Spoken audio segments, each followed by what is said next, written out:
আসসালামু আলাইকুম DLS lovers, welcome back to channel. আজকের ভিডিওতে কথা বলবো ডিএলএস 2026-এর লাইভ ম্যাচ নিয়ে। লাইভ ম্যাচ খেলতে গেলেই হঠাৎ ল্যাগ, প্লেয়ার দেরিতে নড়ে আর গোল খেয়ে যায়।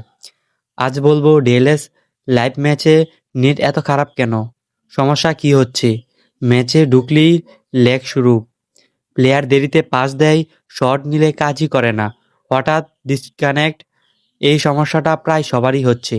আসল সমস্যাগুলো হলো সার্ভার প্রবলেম। ডিএলএস লাইভ ম্যাচে খেলোয়াড় দুই দিকের নেট একসাথে সার্ভারে যায়। সার্ভার দূরে বা ব্যস্ত হলে পিং বেড়ে যায়। অপোনেন্টের নেট খারাপ লাইভ ম্যাচে আপনার নেট ভালো হলেও অপোনেন্ট এর নেট খারাপ হলে আপনার গেমেও ল্যাগ করবে।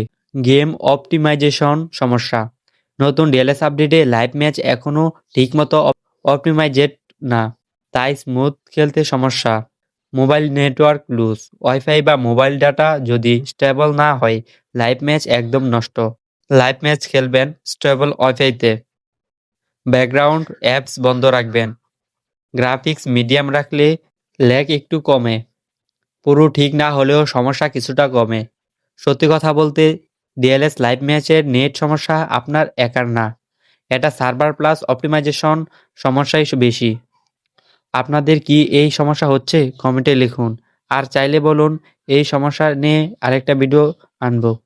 এই ছিল আজকে ডিএলএস 2026-এর লাইভ ম্যাচের নেট সমস্যার ভিডিও। সবাই ভালো থাকবেন, চ্যানেলটি সাবস্ক্রাইব করে পাশে থাকুন। দেখা হচ্ছে পরের কোনো ভিডিওতে।